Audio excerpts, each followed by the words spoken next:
relatos sobre lucha libre. Cuando estuvimos haciendo el libro del cine de luchadores, quise que el libro fuera enmascarado. Siempre hay un apasionamiento por la incógnita, por qué hay debajo de la careta de los luchadores, quién se esconde, quién puede ser, cómo puede ser. Y hay toda una fascinación que ha llevado a hacer poemas y canciones y un montón de cosas sobre el ser que está detrás de esa magia, ¿no? Porque la máscara es una magia muy particular de la lucha libre, especialmente de la lucha libre mexicana, porque no funciona igual en otros países. Y siempre tuve la intención de generar un libro que viniera enmascarado, porque la idea es que todo eso que se esconde detrás de la incógnita, toda esa información, toda esa personalidad, todas esas historias, es algo que todo el mundo quiere descubrir y que nunca es revelado. Asomarse debajo de la incógnita es una cuestión que soñaron siempre los cinéfilos de la gran época de oro del cine de luchadores, y hasta la fecha existe el mismo encantamiento con la máscara, y quise recurrir a ese concepto de encontrar toda la historia dentro de la máscara. Entonces el libro, las historias están dentro de la máscara. Asomarse al libro es despejar la incógnita para conocer las historias que están ahí. La lucha libre es un mundo increíblemente amplio también en todos los sectores. Cuando estuvimos haciendo la investigación de Quiero ver sangre, la historia ilustrada de 100 luchadores, que nos llevó poco más de 5 años, encontramos todo tipo de cosas. Es decir, hay tesis de estudio de diferentes disciplinas académicas que refieren a la lucha libre por entero o de costado, entrando en tope suicida o no, pero con mucha información que tiene que ver con la identidad mexicana, con lo que nosotros relacionamos con la identidad. La identidad en México tiene muchas facetas y ha estado en muchos frentes, desde las tribus prehispánicas, desde las grandes culturas prehispánicas, hasta los pequeños espacios donde se preservaba la careta del líder de una etnia para preservarse a las siguientes generaciones, y se hacían las máscaras que identificaban a ese líder. Y la lucha libre ha tenido una evolución muy impresionante. Uno puede encontrar música, ensayos, tesis doctorales, películas, cortometrajes, documentales sobre lucha libre. Hay muchísimas cosas que tienen que ver con el universo del encordado y todo lo que se deriva de eso, lo que llega hacia la arena y lo que sale hacia afuera de la arena, entre los personajes, entre el acto escénico, deportivo, formal, teatral, grandilocuente de la lucha libre. Abarcarlo todo es imposible. Lo más próximo ha sido hacer el libro del 100 luchadores y ver todas las películas, no solamente de lucha, sino las relacionadas con el fantástico mexicano, con el horror y el terror mexicano, con los realizadores y sus otras filmografías de aquellos que crearon los grandes mitos fílmicos del cine de luchadores y sus personajes. Y una cosa que siempre quise hacer era hacer relatos de lucha. Hay compilaciones incluso de relatos de boxeo, de relatos de fútbol, en fin, de otras disciplinas deportivas de gran convocatoria, por supuesto importantes, y no existe una gran antología de relatos de lucha libre. Mucha gente ha hecho cuentos que tienen que ver con lucha libre, pero no hay muchas líneas trazadas para que eso llegue al gran público y que pueda tener los lectores que pudiera tener. Hay narrativa que me parece muy interesante y no es tan conocida como un cuento sobre boxeo, por ejemplo. Entonces, quise hacer esta relación entre la literatura, la ficción con la lucha libre, y a lo largo del tiempo fui escribiendo diferentes relatos. De hecho, esto es una selección de muchos más, probablemente después saquemos un tomo 2, un tomo 3, no lo sé, pero esta fue la selección para hacer esta primer...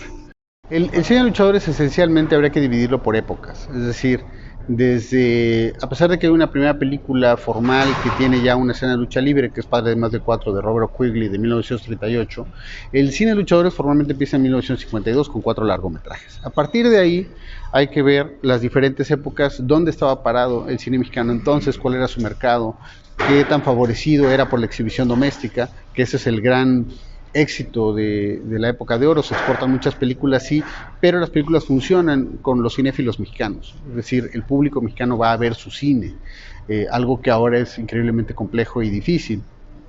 Eso permite hacer una sección muy clara de lo que ocurre con la primera época del cine de luchadores. Hay una evolución también temática y de producción. Muchas películas del cine de luchadores se hicieron con los resabios, con lo que quedaba, con escenografías que fueron construidas para otras películas y que ellos aprovechaban.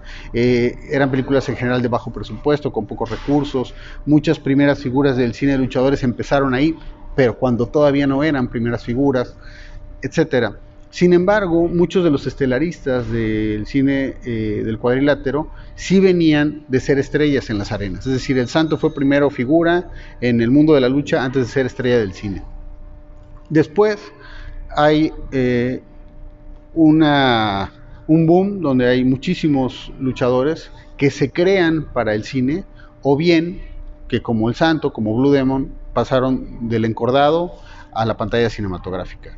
El gran ejemplo de la creación es Huracán Ramírez, de Joselito Rodríguez, que es un personaje creado para el cine y después se vuelve una estrella real, fundamental en la historia del deporte, pero que originalmente fue un personaje inventado en un libreto cinematográfico.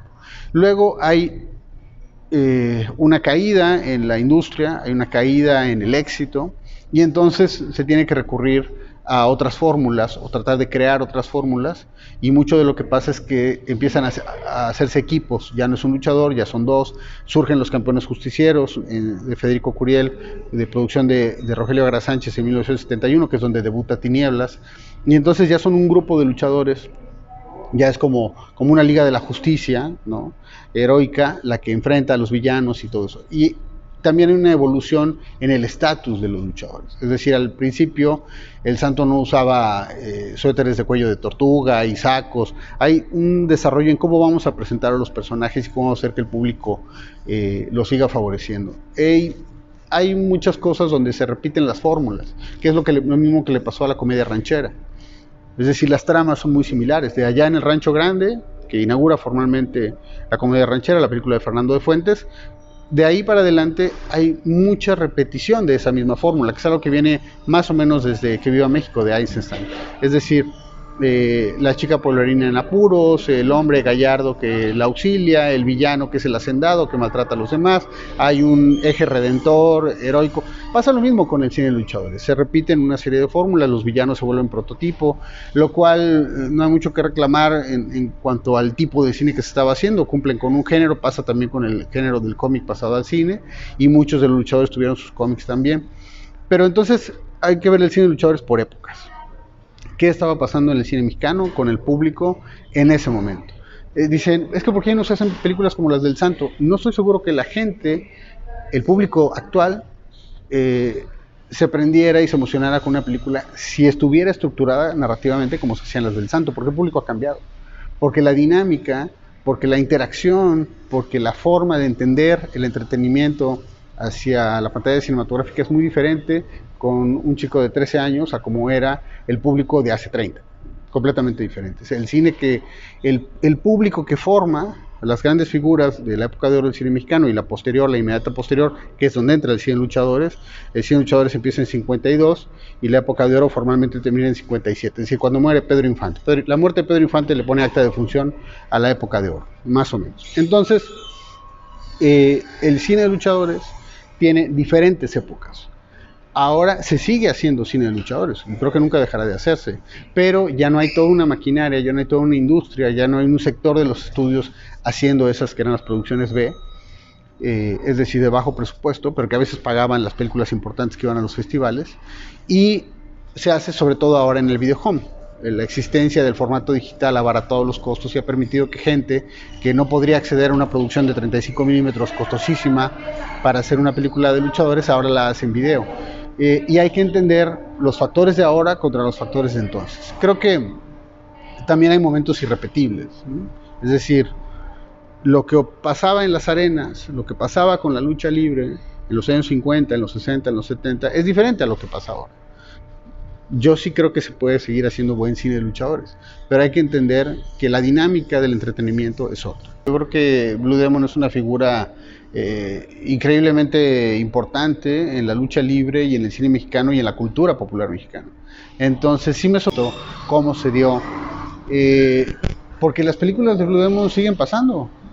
y la gente la sigue viendo y la gente sigue comprando sus máscaras, más allá de la existencia de Blue Demon Jr., que por supuesto ha ayudado para que se mantenga el personaje y para que haya una continuidad y todo eso. Es decir, no es alguien que haya desaparecido, como desafortunadamente le ha ocurrido a muchas figuras de la música, del cine, del entretenimiento, que fueron increíblemente brillantes en su época y después han sido completamente ignoradas. Blue Demon no es un personaje ignorado, pero sí me sorprende que no exista el lugar que se le debe de otorgar.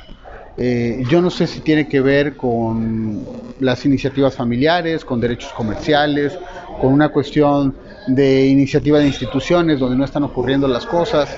O sea, francamente no lo sé, porque con otros personajes sí ha pasado, personajes en la música, personajes en el deporte. Ha ocurrido que cuando llega una celebración especial, se hace un festival, se hace una mesa, se hace una conferencia, se devela una estatua.